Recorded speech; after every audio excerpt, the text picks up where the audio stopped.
Hi friends, जैसे कि आप लोग को पता है हमारा जो रिटेल इन्फ्लेशन है ऑफ जुलाई 2020 वो इंक्रीज़ हुआ है to 6.93%।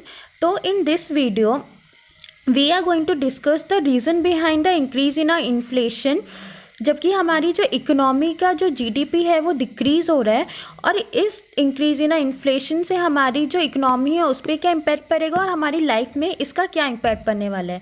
So let's start. So, India retail inflation accelerated to 6.93% in July 2020। ठीक है, तो हमारा जो रिटेल इन्फ्लेशन था ऑफ जून 2020 वो कितना था, वो था 6.09% और हमारा जो मई का इन्फ्लेशन था वो था 6.27। सो गाइस, हमारा जो मई जून का इन्फ्लेशन था वो डिक्लाइन हुआ था बिकॉज मई में 6.27 था, देन वो डिक्लाइन हुआ जून में तो 6.09% एंड देन वो वापस एक्सेलरेट हुआ इन जुलाई 6.90%।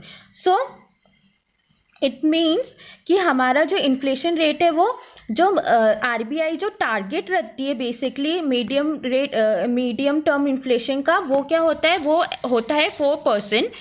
तो वो उससे काफ़ी ज़्यादा है। ओके, बेसिकली जो मॉनेटरी पॉलिसी है वो क्या कहती है कि हमारा जो इन्फ्लेशन है उसका जो बैंड है वो 2% से 6% तक होना चाहिए। What do you mean by this means कि बेसिकली वो जो हमारा जो इन्फ्लेशन है 4% होना चाहिए, पर वो 4% से कम हुआ तो वो 2% तक जा सकता है, उसके नीचे नहीं जाना चाहिए। और अगर वो 4% से ज़्यादा हुआ तो वो 6% तक जा सकता है, बट वो उसके ज़्यादा नहीं जाना चाहिए।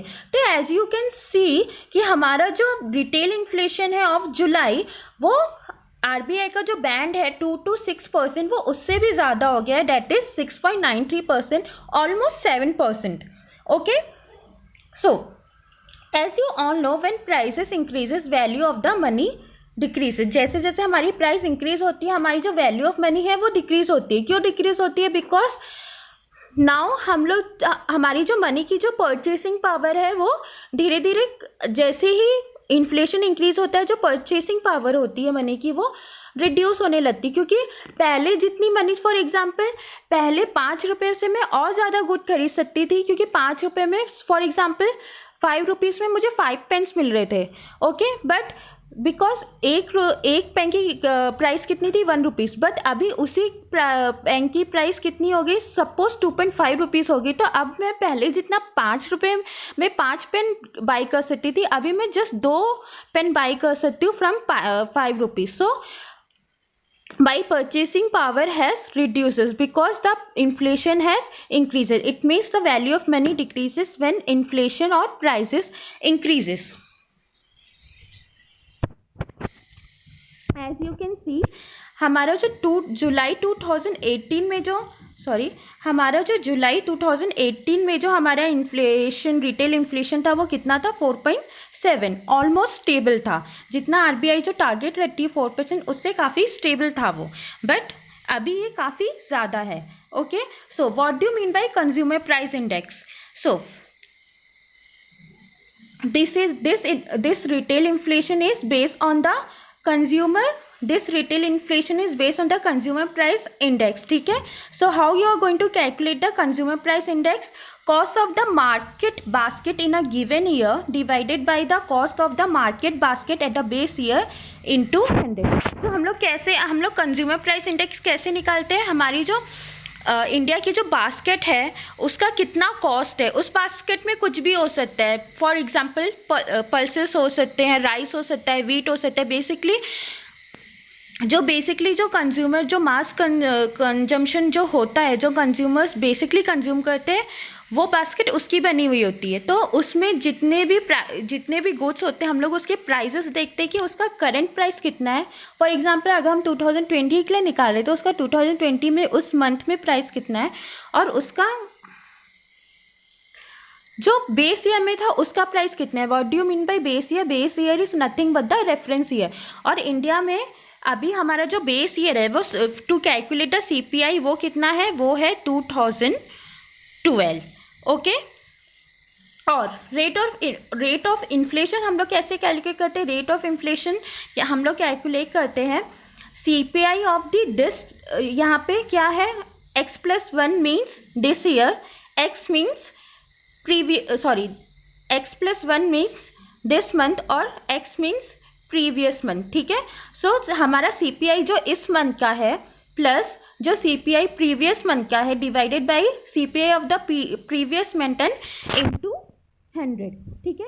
तो पहले जो RBI थी वो on the basis of WPI inflation rate calculate करती थी, बट अभी हम लोग क्या करते हैं, अभी हम लोग on the basis of consumer price index जो हमारा जो इन्फ्लेशन है उसे कैलकुलेट करते हैं। तो आई होप आप लोग को ये फॉर्मूला समझा होगा, बहुत सिंपल है। हाँ, सो बेसिकली ये रीज़न क्या रीज़न है कि हमारा जो इन्फ्लेशन है वो इंक्रीज़ हो रहा है, क्योंकि हमारा GDP है वो तो डिक्रीज़ हो रहा है। सबसे मेन रीज़न क्या है इन्फ्लेशन का राइज होने का? The increase in prices of food. Basically हमारा जो इन्फ्लेशन है वो क्यों इंक्रीज़ हो रहा है? क्योंकि हमारी जो प्राइजेस ऑफ फूड है वो बहुत ज़्यादा इंक्रीज़ हो रहे हैं, ठीक है। और वो शॉर्ट टर्म में बहुत ज़्यादा चेंज भी हो रहे, सडनली राइज हो रहे, सडनली फॉल हो रहे, ठीक है। और basically the rise in food prices का बेसिक रीज़न क्या है?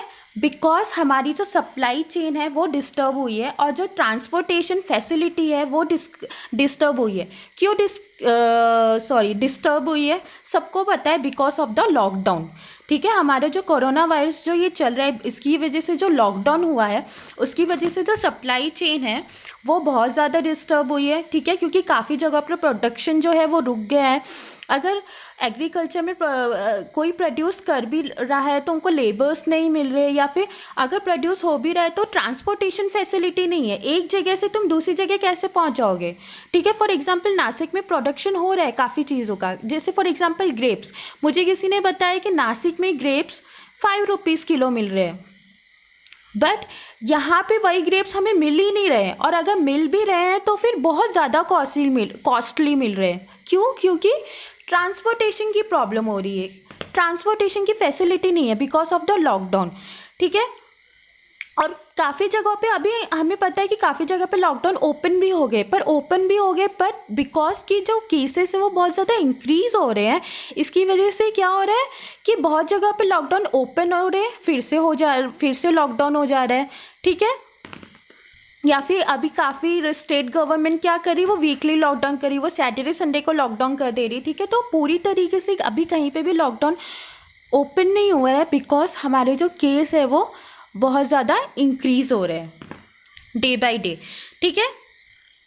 So food prices rose to 9.6% in July compared to jump of 8.72% in June, ठीक है। जो हमारे फूड प्राइजेस है, बेसिकली ये जो रिटेल इन्फ्लेशन है इसमें बेसिकली वो क्यों इंक्रीज हुआ है? Because of the food prices, increase in food prices. और प्राइजेस है जो वो जुलाई में 9.62% से इंक्रीज हुए एज कंपेयर टू जून में वो थे 8.72% से इंक्रीज हुए थे, ठीक है।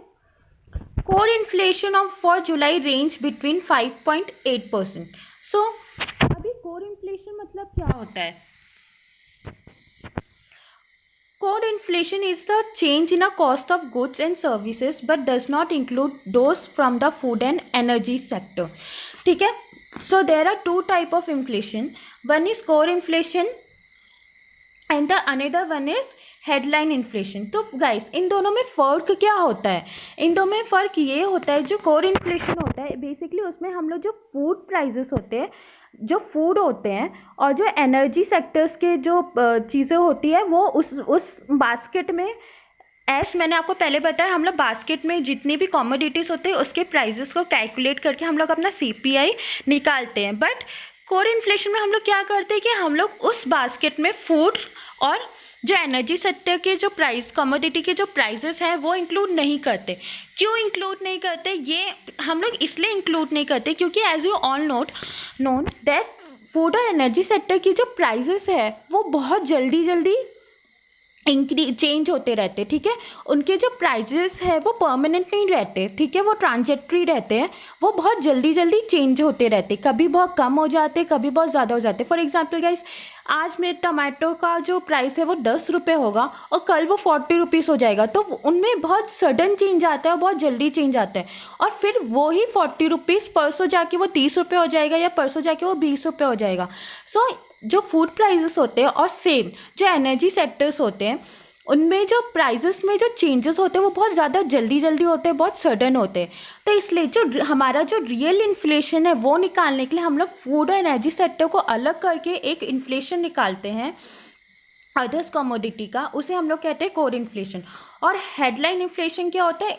is a measure of total inflation within a economy including the commodities such as food and energy prices. So friends, headline inflation क्या होता है? हेडलाइन इन्फ्लेशन वो इन्फ्लेशन होता है जिसमें हम फूड और एनर्जी सेक्टर को भी इंक्लूड करते हैं। मीन्स हेडलाइन इन्फ्लेशन जो होता है ये हमारा ओवरऑल इन्फ्लेशन होता है। सो जो मैंने आपको फिगर बताई डेट इज 6.93%, ये क्या है? हमारा कोर इन्फ्लेशन नहीं है, this is our headline inflation, because इसके अंदर हमने क्या किया है, हमने कोर इन्फ्लेशन को भी इंक्लूड किया। इट मीन्स हमने prices of food and energy sector को भी इंक्लूड किया है। सो अभी हमें पता है कि इन्फ्लेशन में इंक्रीज़ हो रहा है, इन्फ्लेशन में इंक्रीज़ हो रहा है, तो इसका इफेक्ट क्या पड़ेगा इकोनॉमी पे?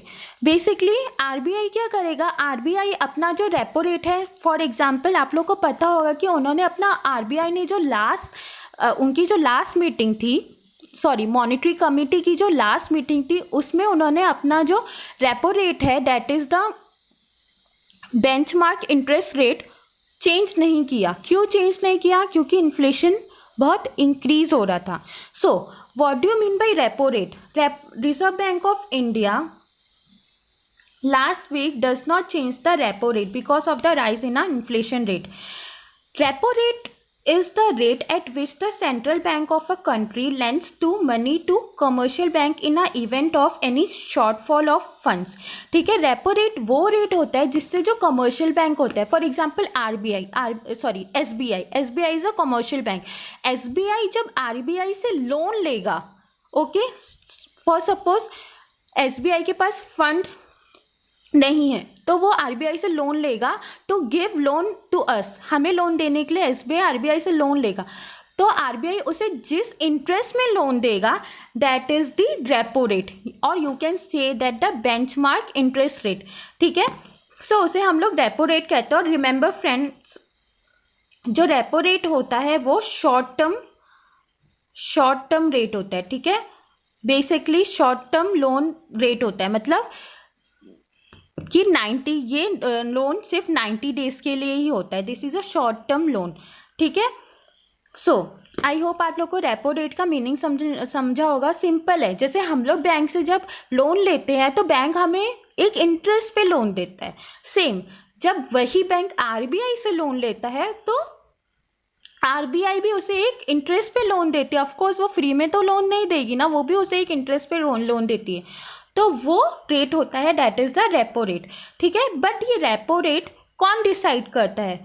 सो इन 2016 एक कमिटी बनाई गई जिसे कहते हैं मॉनेटरी पॉलिसी कमिटी। ठीक है, सो ये जो कमिटी होती है, ये इसकी जो मीटिंग होती है बेसिकली ईयर में 4 बार होती है। ठीक है, 4 टाइम्स ये लोग मिलते हैं और ये लोग हमेशा बेंचमार्क इंटरेस्ट रेट डिसाइड करते हैं। ठीक है, सो ये लोग डिसाइड करते हैं कि रेपो रेट इन इंडिया कितना होना चाहिए। वो इकोनॉमी की कंडीशंस को देखते हैं कि इन्फ्लेशन रेट कितना है, तो रेपो रेट इंक्रीज होना चाहिए या फिर डिक्रीज होना चाहिए। ठीक है, the monetary policy committee is responsible for fixing the benchmark interest rate that is repo rate in India. The meeting of the monetary policy committee are held at least 4 times in a year and it publish its decision after each such meeting. The committee comprise 6 members. ठीक है, इस committee में 6 members होते हैं, out of which जो 3 members होते हैं वो आरबीआई की तरफ से होते हैं और जो 3 members होते हैं वो गवर्नमेंट ऑफ इंडिया की तरफ से होते हैं। और इस कमिटी का चेयरमैन कौन होता है? इस कमिटी के चेयरमैन होता है गवर्नर ऑफ आरबीआई, जो गवर्नर ऑफ आरबीआई होता है वो इस कमेटी का चेयरमैन होता है। सो फ्रेंड्स, आप लोग को मुझे कमेंट सेक्शन में ये बताना है कि right now governor of RBI कौन है। ठीक है, मैं देखती हूँ कौन का मुझे आंसर देता है। ठीक है, सो आई होप आप लोग को मेरा ये वीडियो अच्छा लगा और आप लोग को समझ में आया कि मैं इसमें मैं आपको क्या समझाना चाहती थी। अगर आपको कोई भी प्रॉब्लम होगी इस वीडियो के लिए, आपको कुछ भी नहीं समझ में आया, तो प्लीज़ मुझे कमेंट सेक्शन में बताइएगा। और अगर आपको ये वीडियो अच्छा लगा तो प्लीज़ लाइक एंड सब्सक्राइब कीजिए और अपने फ्रेंड्स के साथ शेयर भी कीजिए। Thank you.